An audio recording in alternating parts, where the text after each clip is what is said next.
toi la gloire, ô ressuscité. À toi la victoire pour l'éternité.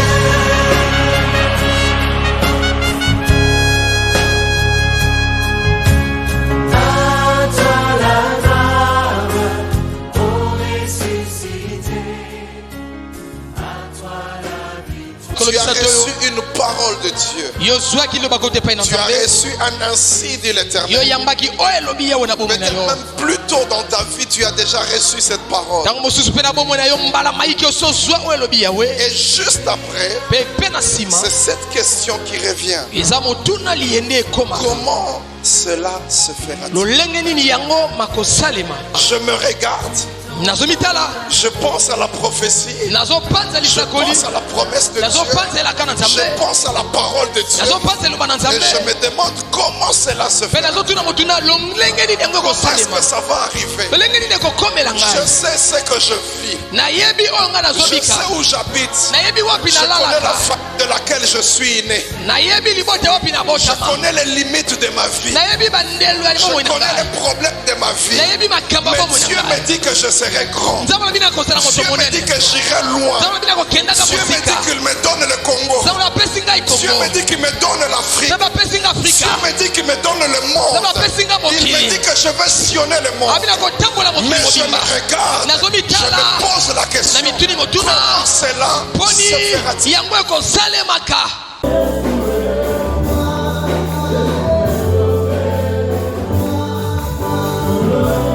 Seigneur, je te fais confiance, mon Dieu. Je te fais confiance dans toutes les circonstances, mon Seigneur. Même si je ne vois rien, je sais. Toi qui as commencé cette œuvre, tu l'achèveras. Toi qui as parlé, tu es fidèle, tu accompliras. Toi qui m'as promis, tu es fidèle et tu le feras.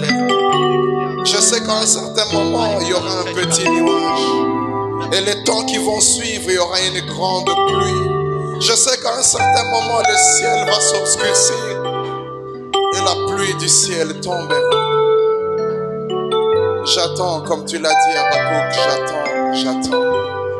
Je suis à mon poste et j'attends. Seigneur, merci pour ces instants, merci pour ce moment. Merci pour ta bonté et ton amour. Parlez-nous à cette heure, Seigneur.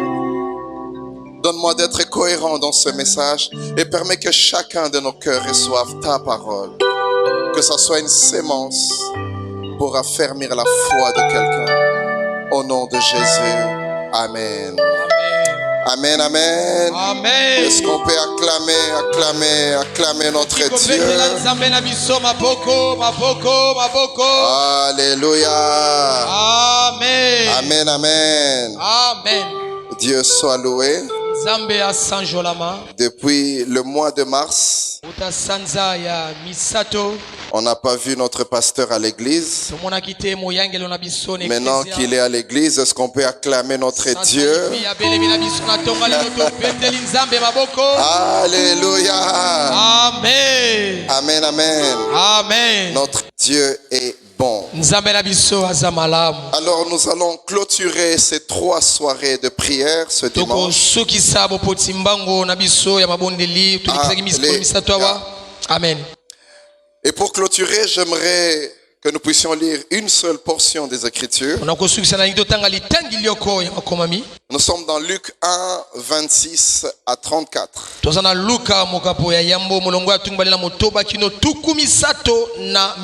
Luc 1, 26 à 34.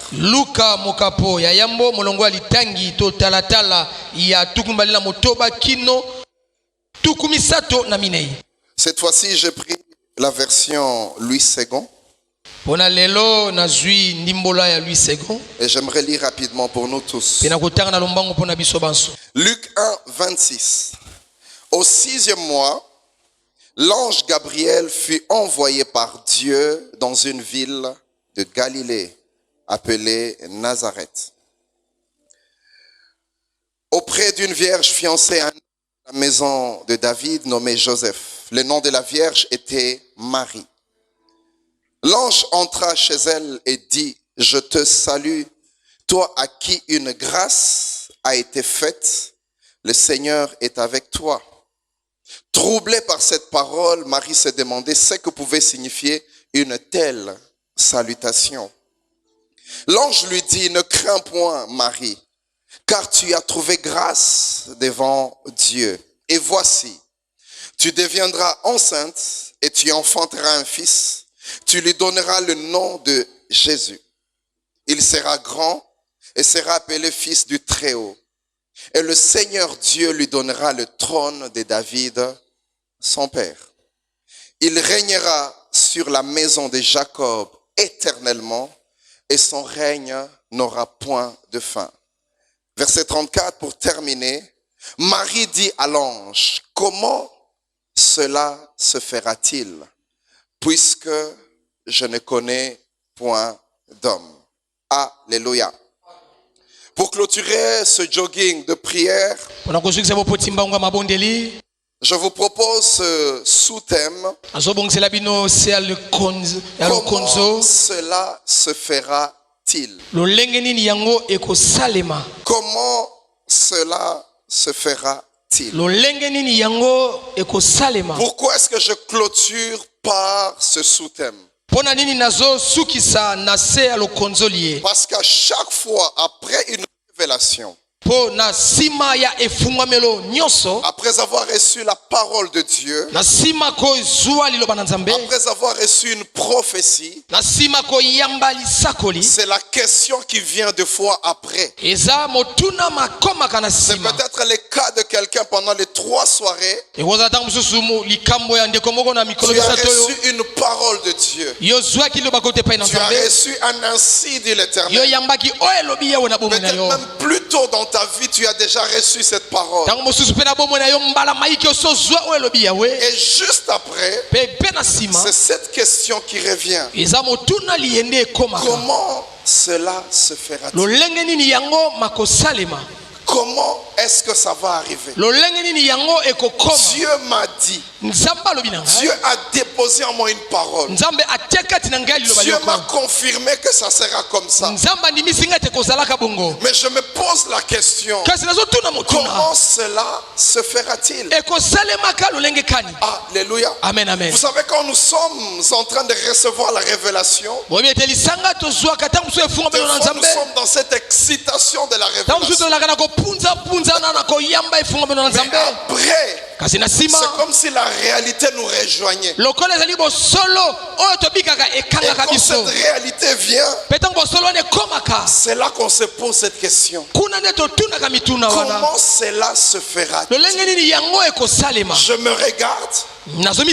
Je pense à la prophétie. Je pense à la promesse de Dieu. Je pense à la parole de Dieu. Et je me demande comment cela se fait. Comment est-ce que ça va arriver? Je sais ce que je vis. Je sais où j'habite. Je connais la famille de laquelle je suis né. Je connais les limites de ma vie. Je connais les problèmes de ma vie. Mais Dieu me dit que je serai grand. Dieu me dit que j'irai loin. Dieu me dit qu'il me donne le Congo.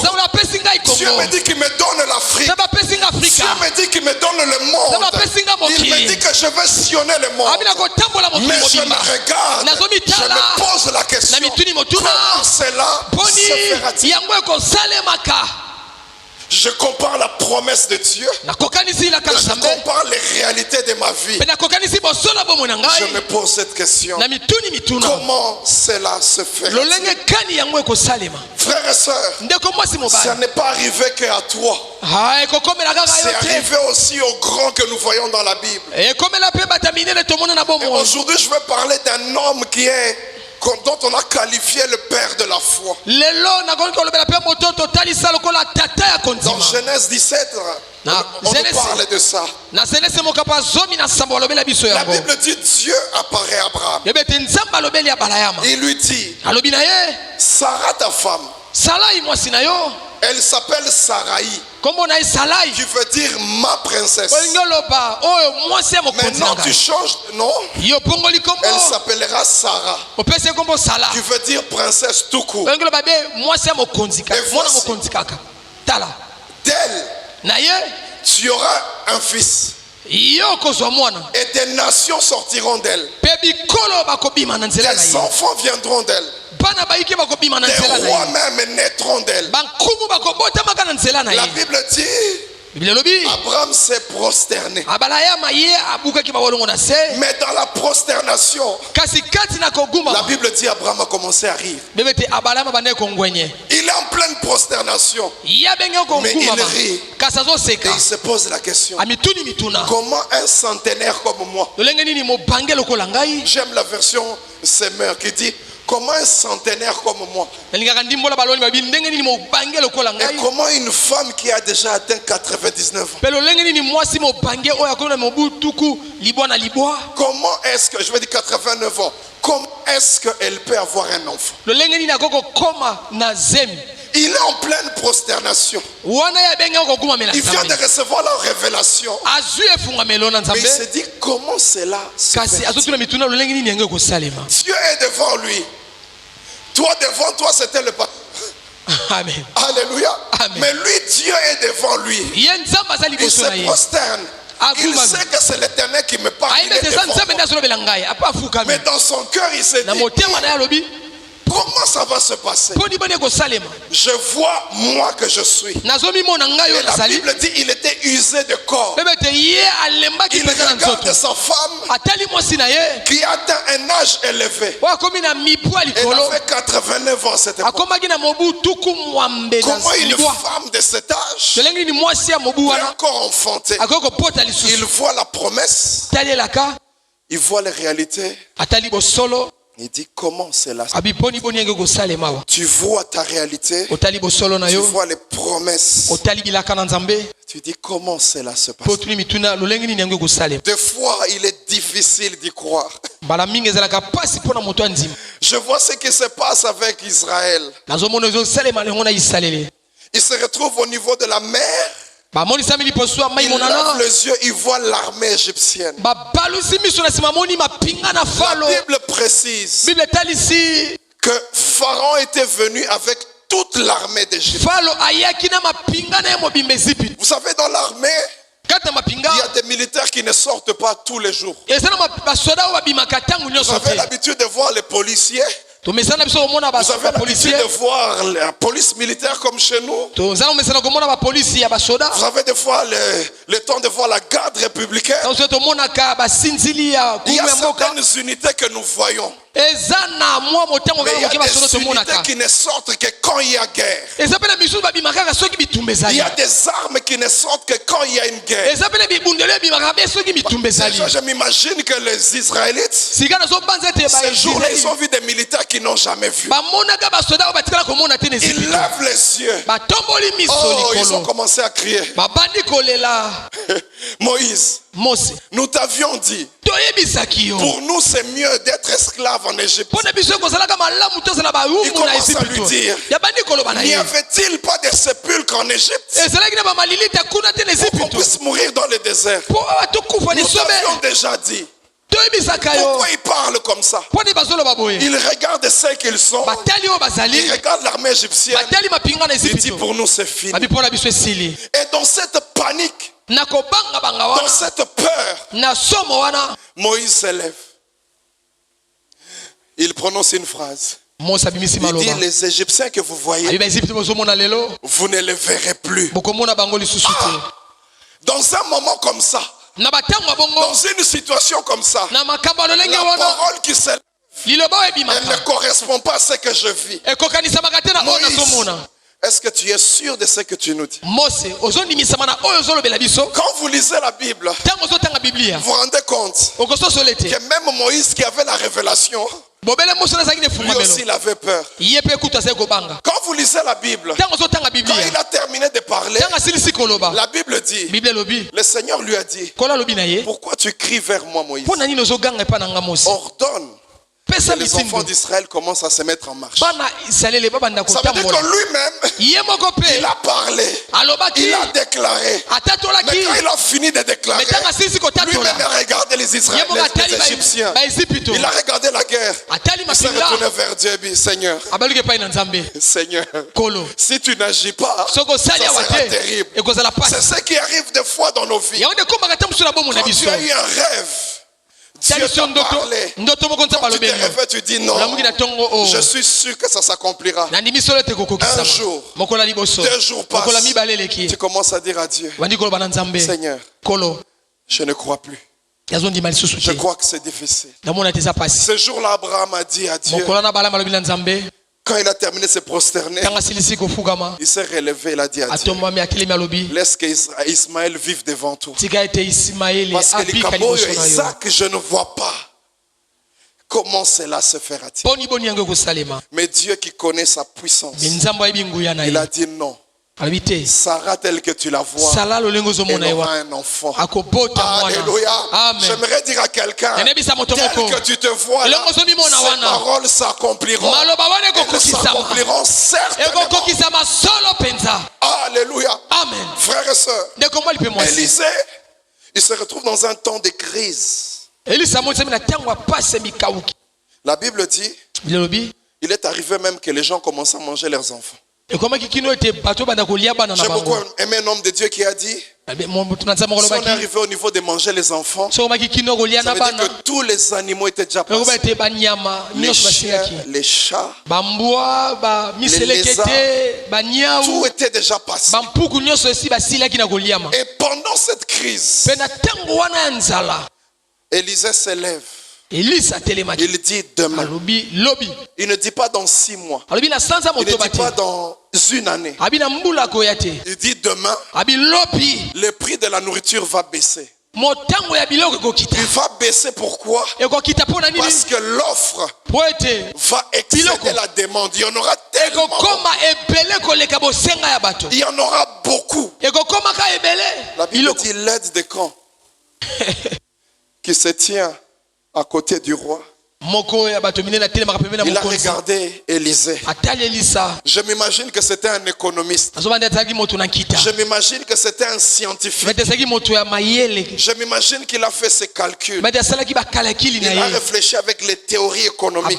Il s'est dit, pour qu'il y ait l'offre, il faut qu'il y ait production. Pour qu'il y ait production, il faut qu'il y ait soit livraison, soit il faut qu'il y ait ensemencement de la terre et que ça pousse et qu'on puisse avoir. Il a fait ses calculs. Il dit dans son cœur, normalement ça peut se faire selon la culture. Ça peut se faire dans 6 mois. Et encore, il faudrait qu'il n'y ait pas d'insectes qui vont bouffer les plantes. Il a fait tous ces calculs dans sa tête. Et il a conclu. Il dit, Élisée, même si Dieu faisait des trous dans les cieux, pareille chose n'arrive pas. Ça veut dire sur la terre, déjà c'est impossible. Si nous allons maintenant au ciel, il fait des trous. Ça veut dire les réserves de la terre. On va maintenant au ciel. Pareille chose n'arrive pas. Pourquoi? Il a regardé la réalité. Il a regardé ce qui l'entoure. Il a dit c'est impossible. Mais avec Dieu, rien n'est impossible. Alléluia. Élisée l'a regardé. Élisée rencontre Dieu. Élisée connaît Dieu. Il lui a dit, tu verras de tes yeux, mais tu ne mangeras pas. Parce que Dieu, il est plus grand que ce que tu penses.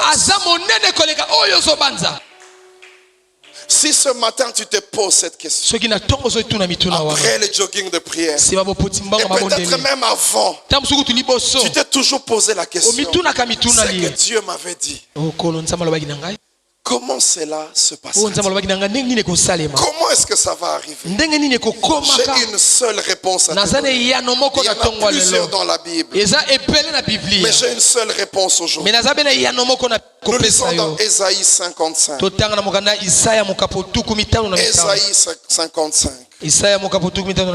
verset 8. Tu te demandes comment cela sera possible. Ésaïe 55. J'aimerais que quelqu'un saisisse cette parole. Toi qui m'écoutes dans les médias, saisis cette parole. Ésaïe 55, verset 8. Tu te poses la question, comment cela se passe? Dieu te dit aujourd'hui, car mes pensées ne sont pas vos pensées. Il y a quelqu'un qui m'écoute et vos voix ne sont pas mes voix. Et il donne la mesure. Autant les cieux sont élevés au-dessus de la terre, autant mes voix sont élevées au-dessus de vos voix et mes pensées au-dessus de vos pensées. Verset 10, il ajoute, comme la pluie et la neige descendent des cieux et n'y retournent pas sans avoir arrosé, fécondé, et faire germer les plantes sans donner la sémence au semeur et du pain à celui qui mange, ainsi en est-il de ma parole qui sort de ma bouche. Elle ne retourne point à moi sans effet. Elle ne retourne jamais à lui sans effet, sans avoir exécuté ma volonté et accompli mes desseins. Et il dit à quelqu'un ce matin, quelqu'un m'écoute ce matin, oui, vous sortirez avec joie et vous serez conduits en paix et les montagnes et les collines éclateront d'allégresse devant vous. Au verset 13 il dit, au lieu de l'épine il y aura les cyprès, au lieu de la ronce il y aura les myrtes. Et ce sera pour Dieu une gloire, un monument perpétuel. En d'autres termes, tu seras un témoignage pour Dieu. En d'autres termes, Dieu se révélera au travers de toi. Tu seras un signe que Dieu ne parle jamais en vain. Tu seras un signe que quand il sort sa parole, elle s'accomplira toujours. Alléluia. Amen, amen. Il dit, vos pensées ne sont pas mes pensées. Pourquoi tu es limité? Parce que tes pensées sont limitées. Il dit, mes voix ne sont pas mes voix. Ça veut dire, par où je passe, ce n'est pas le chemin que vous empruntez. Pourquoi est-ce que tu te poses cette question? Parce que les voix que tu as sont limitées. Alléluia. Amen. J'aimerais dire à quelqu'un, je suis conscient que c'est la parole de quelqu'un. Autant il ne parle pas en vain, autant ces choses s'accompliront. Amen. Il dit sa parole ne sort jamais comme ça. Elle ne rentre jamais à lui comme ça. La Bible dit la pluie tombe. La pluie ne fait pas que tomber. Quand tu vois la pluie tomber, la pluie a une mission. L'eau que tu vois tomber, j'aimerais que quelqu'un m'écoute. L'eau qui tombe se transforme en pain. Est-ce qu'il y a quelqu'un qui m'a écouté? Est-ce qu'il y a quelqu'un qui m'a écouté? Dieu donne la formule. Dieu donne la mission de la pluie. Quand tu vois l'eau tombe, elle arrose la terre. 2, elle féconde la terre. 3, elle fait germer la plante. 4, elle donne la sémence au semeur. 5, elle donne le pain à celui qui mange. Quand tu vois la pluie tomber, quand tu vois les eaux tomber, j'aimerais te dire, ces eaux vont se transformer en pain. Toi tu as vu l'eau, mais cette eau-là, c'est le pain qui vient. Est-ce que je peux parler à quelqu'un? Donne-moi un amen, je vais te dire quelque chose. Mon frère et ma soeur, quand tu entends la parole de Dieu sortir, cette parole elle est abstraite, mais cette parole elle peut transformer en mariage. Elle peut se transformer en pain. Elle peut se transformer en quelque chose de visible. C'était une parole que tu as écoutée. C'était une promesse que tu as écoutée. Que tu as écouté. Elle peut se transformer en quelque chose de visible. Alléluia. Amen. Il dit, ma parole est comme cette pluie-là. Vous avez vu la pluie tomber et elle a disparu. Cette pluie qui a disparu, ne pense pas que sa mission est finie. La pluie est entrée dans la terre. Elle est en train de travailler. Est-ce que quelqu'un comprend ce que je suis en train de dire? La parole de Dieu est tombée. La parole de Dieu est venue. Cette parole est en train de travailler.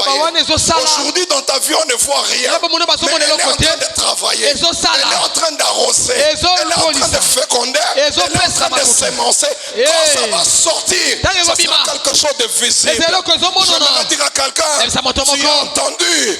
Tu as entendu. Tu as entendu. Maintenant tu verras. Maintenant tu verras. Maintenant tu toucheras. Parce que Dieu est fidèle. Il est fidèle, ce Dieu. Jamais sa parole ne sort comme ça. Amen. C'est impossible. Il te donne un exemple que tu peux comprendre. Parce que tu ne comprends pas sa parole. Alléluia. Amen. Frères et sœurs, vos pensées ne sont pas mes pensées. Quand tu as vu la pluie tomber, tu as cru que c'était fini. Quand tu as entendu sa parole, tu as cru que c'était fini. Ce n'est pas fini. Elle est en train de travailler. Voilà pourquoi Habakkuk dit, attends, cette promesse, elle s'accomplira certainement. Si elle traîne, attends-la. Si elle prend du temps, attends-la. Pourquoi? Parce qu'elle est en train d'aller vers son accomplissement. J'aimerais dire à quelqu'un, à chaque fois qu'un jour passe, tu t'éloignes du jour de la promesse, tu t'approches du jour de l'accomplissement de la promesse. Alors reste en place, reste dans la présence de Dieu, car le temps qui arrive, c'est l'accomplissement qui vient. Frères et sœurs, le passage que nous avons lu, c'est par là que je vais terminer. On nous parle de Marie. Elle reçoit la révélation de l'ange. L'ange vient chez Marie. Il lui dit, je te salue Marie.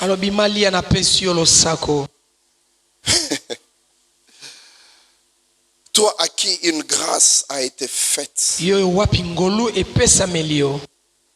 Toi à qui une grâce a été faite. La Bible dit qu'elle était troublée. Elle se demandait qu'est-ce que cette salutation veut dire. C'est comme si je venais aujourd'hui chez toi. Je te dis bonjour Melchisedec. Toi-même tu vas te dire mais qu'est-ce que ça veut dire? Il dit bonjour Boaz. Je te demandais mais comment on peut me saluer comme ça? Alléluia. Amen. Un jour j'ai rencontré un prophète comme ça. On se rencontre, il me salue. Il me dit bonjour président. Président? Ça veut dire quoi? Surtout que c'est un prophète qui parle. Il parle de quelle présidence? Alléluia. Marie, elle est dans ses tâches d'habitude. Et quand vous lisez sa vie, vous vous rendez compte qu'elle vivait une vie modeste. Alléluia. Amen. Mais elle entend quelqu'un lui dire, tu vis ta vie comme tu es là, mais il y a une information que tu ne sais pas. C'est qu'au ciel, tu as trouvé grâce. En fait, on veut dire à Lingala, Amen. Alléluia. Amen. Tu as trouvé grâce. Elle pouvait se demander, Qu'est-ce que moi j'ai fait de spécial pour qu'au ciel je trouve grâce? On veut lui dire, c'est la grâce. Quelqu'un se pose la question, qu'est-ce que j'ai fait pour que Dieu me donne ce que j'ai? Pour qu'il me parle comme ça, pour qu'il me donne ses promesses. J'aimerais te répondre, tu as trouvé grâce.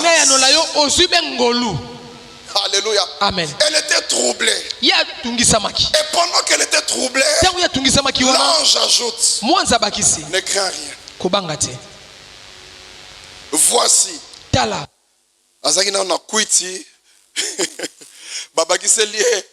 Deuxième touché. Tu deviendras enceinte et tu enfanteras un fils. Tu lui donneras le nom de Jésus. Il sera grand. On commence à parler de l'avenir. Il sera appelé fils du Très-Haut.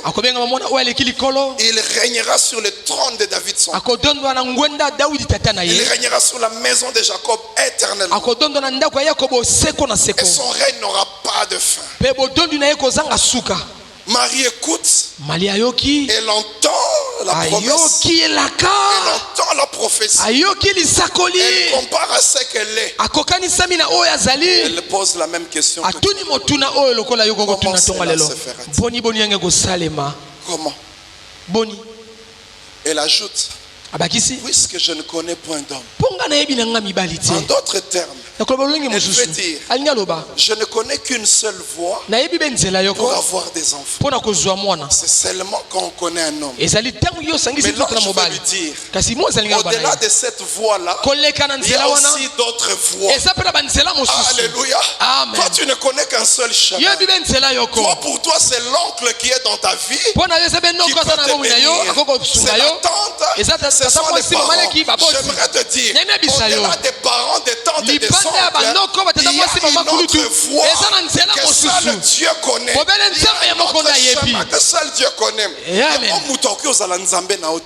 Alléluia. Amen.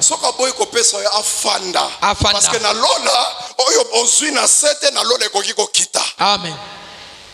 Alléluia. Amen. Frères et sœurs, l'ange veut lui dire, vos voix ne sont pas les voix de l'État. Depuis des siècles, pour qu'une femme puisse enfanter, il faut qu'il y ait la rencontre entre l'homme et la femme. Et ce n'est pas l'homme qui a établi ça. C'est Dieu lui-même. Alléluia.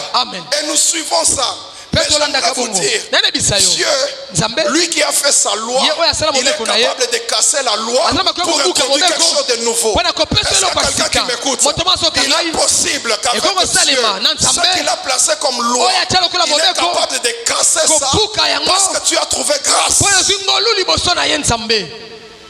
D'habitude, ça passe comme ça. D'habitude, pour avoir un travail, il faut être connu. D'habitude, je vous parle de Dieu qui n'est pas dans les d'habitude, le Dieu qui est dans l'extraordinaire. Je ne vous parle pas de normalement, je vous parle de anormalement. Vos voix ne sont pas mes voix. Quand tu te poses la question, comment ça se passe? Réponds toi-même. Les voix ne sont pas les voix de Dieu. La Bible dit, comme les os d'une femme se forment dans le sein les os d'un enfant se forment dans le sein d'une femme. C'est comme ça que tu ne sais pas ce que Dieu fait. Alléluia. Amen. Frères et sœurs, comment est-ce que ce bout de semence se transforme en os? Est-ce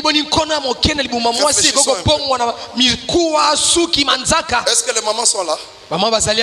Comment est-ce que cette semence fait pousser les cheveux? Les mamans sont là. Comment est-ce que les os viennent? Et jamais l'os de la tête s'est retrouvé au pied. C'est toujours à la tête. Jamais l'os du bras s'est retrouvé ailleurs. C'est toujours la même chose. Comment est-ce que ça se forme? 1 mois, 2 mois, 3 mois, tu sens que quelque chose bouge dans ton ventre. D'où viennent les os? D'où viennent les cheveux? D'où viennent les yeux? Je vous parle de l'Éternel des armées qui fait des choses merveilleuses, qui fait des choses grandes. Et quand l'enfant sort, il continue à grandir. Il naît, il ne sait pas marcher. Quand il marche, il tombe. Vous ne lui donnez pas la chance. Il y a des gens qui n'ont pas donné la chance dans leur vie. Au début, il marchait, il tombait. Mais aujourd'hui, je marche normalement. Je marche normalement. Parce que Dieu m'a fait grandir. Les hommes ont obéi au temps de Dieu. Pourquoi fandite? Pourtant, ekoki nanute. Comment telema nanute? Pourquoi telemite? Parce que tanaye ekoki nanute. Mais tangu tanaye kokoka akotelema. Akotambola, akokima mango. Amen. Alléluia. Amen. Quand je suis né, je parlais du je parlais. C'est le temps qui n'était pas encore arrivé. Alléluia. Amen. Le temps n'était pas encore arrivé. Je disais des choses que les gens ne comprenaient pas. Mais au fur et à mesure, le temps arrivait. Aujourd'hui, je prêche la parole de Dieu. Alléluia. Amen. Frères et sœurs, quand le temps va arriver, quand le moment va arriver, les eaux qui tombaient, qui seront faits. Alléluia. Amen. Autant il fait ça dans le ventre, autant tu ne sais pas ce que Dieu fait. Pourquoi vos voix ne sont pas mes voix?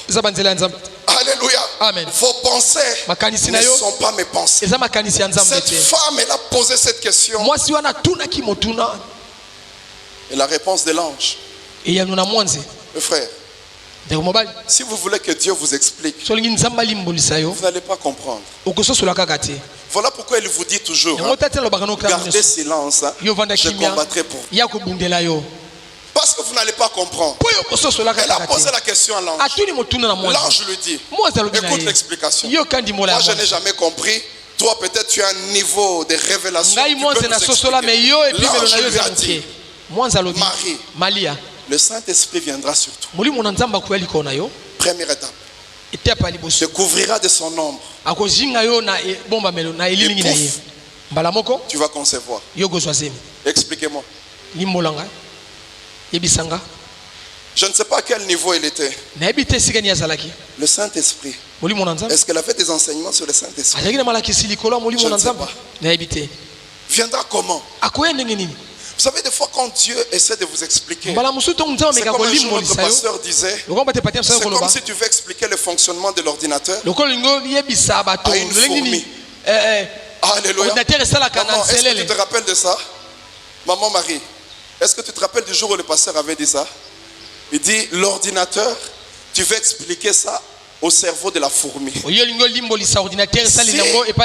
que Dieu t'explique, il va te faire asseoir. Il te pose la question comme il a posé la question à Job. Il dit, Job, est-ce que tu connais l'entrepôt de la neige, là où je garde la neige?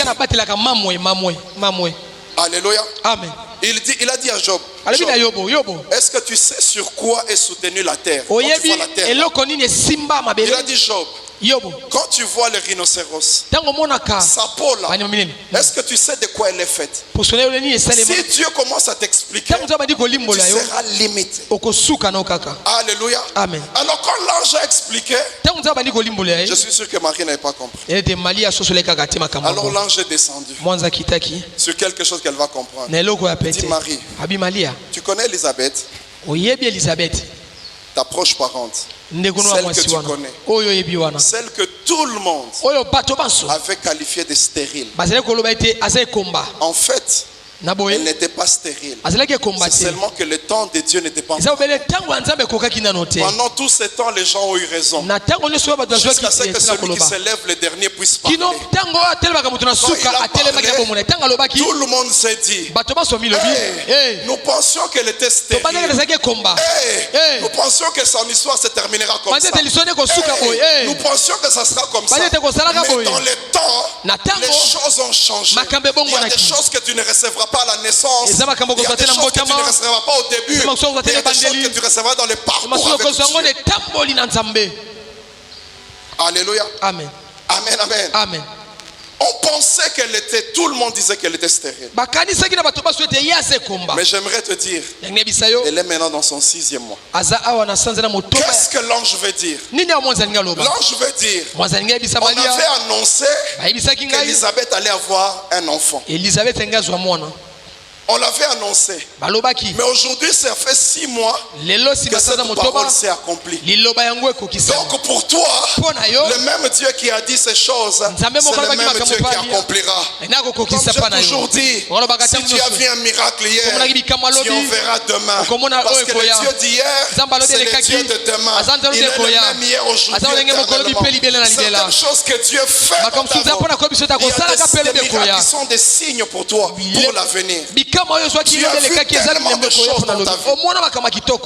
À chaque fois que tu veux perdre la foi, rappelle-toi de ce qui s'est passé. Il y a 1 année, il y a 2 ans, il y a 5 ans, il y a une visitation que tu as vue. Et ça, tu as dit, ça c'est Dieu. Quand tu commences à pleurer, quand tu commences à perdre la foi, rappelle-toi, dis, le Dieu qui m'a donné des jumeaux, le Dieu qui m'a donné des enfants, le Dieu qui m'a donné telle chose, le Dieu qui m'a donné le Dieu, il est le Dieu qui donnera encore, il est le Dieu qui accomplira encore, il est le Dieu qui fera encore. Parce qu'il n'a pas changé. Frères et sœurs, tu te poses cette question. Comment cela se fera-t-il? Vos voix ne sont pas mes voix. Et pour clôturer, l'ange a dit, car rien n'est impossible à Dieu. Il a parlé d'Élisabeth. Il a parlé d'un autre niveau avec le Saint-Esprit. Et il a dit tout ça s'accomplira, car rien n'est impossible à Dieu. Je parle à quelqu'un ce matin.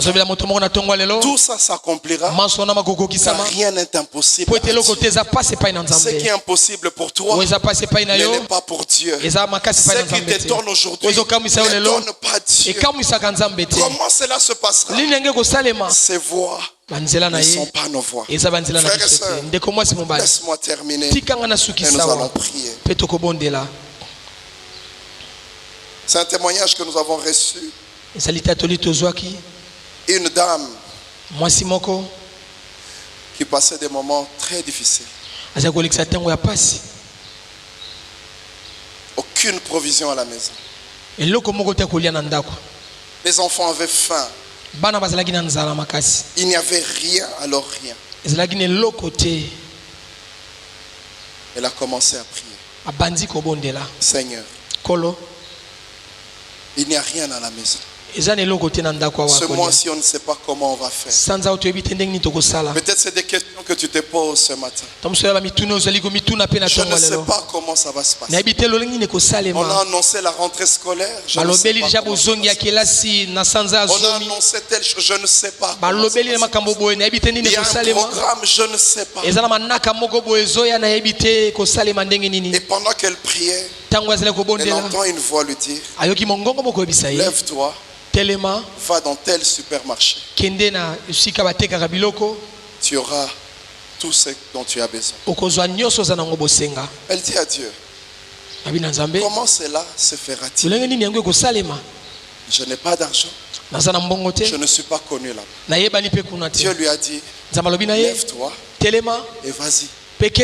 Quand Dieu te dit lève-toi et vas-y, il n'est plus avec toi là-bas. Il t'a déjà précédé au lieu de là-bas. Ne reste jamais là-bas. Quand Dieu te dit partons, c'est qu'il était déjà là-bas. J'ai beaucoup aimé ce qu'un homme de Dieu nous a dit un jour ici. Dieu, quand il te promet dans le présent, avant de le faire, il est allé dans le futur. Il a travaillé, il a construit.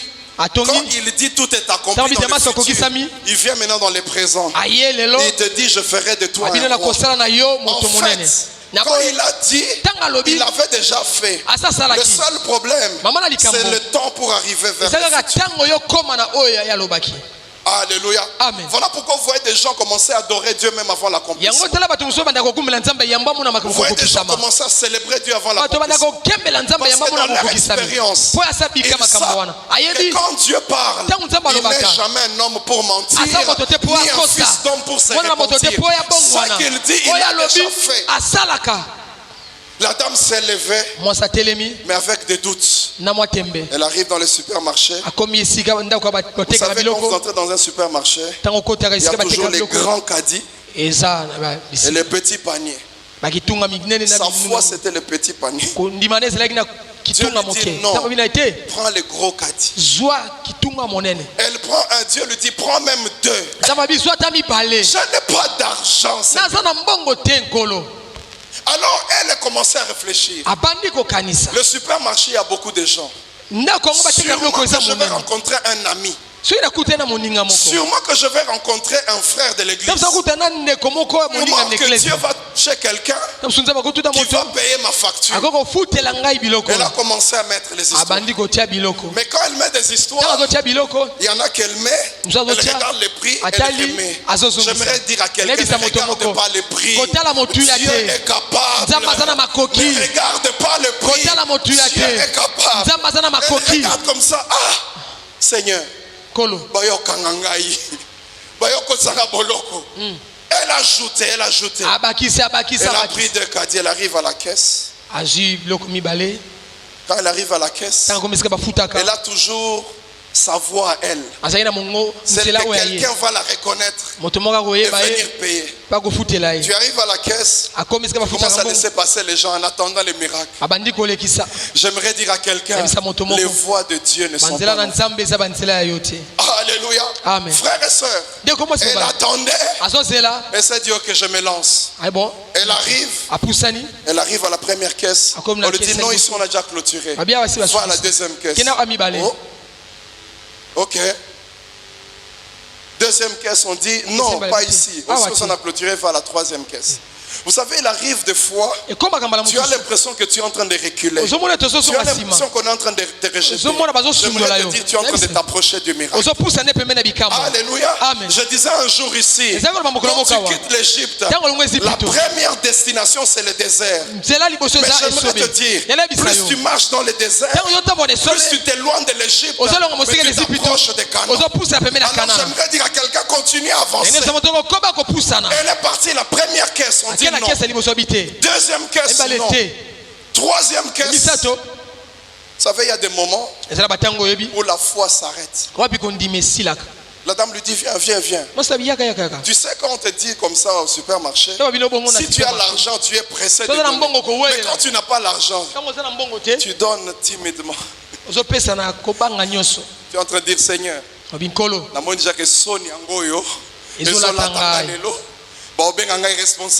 elle commençait à mettre. Quand elle a terminé, on calcule. Montant et bimi. Pendant tout ce temps, elle regardait.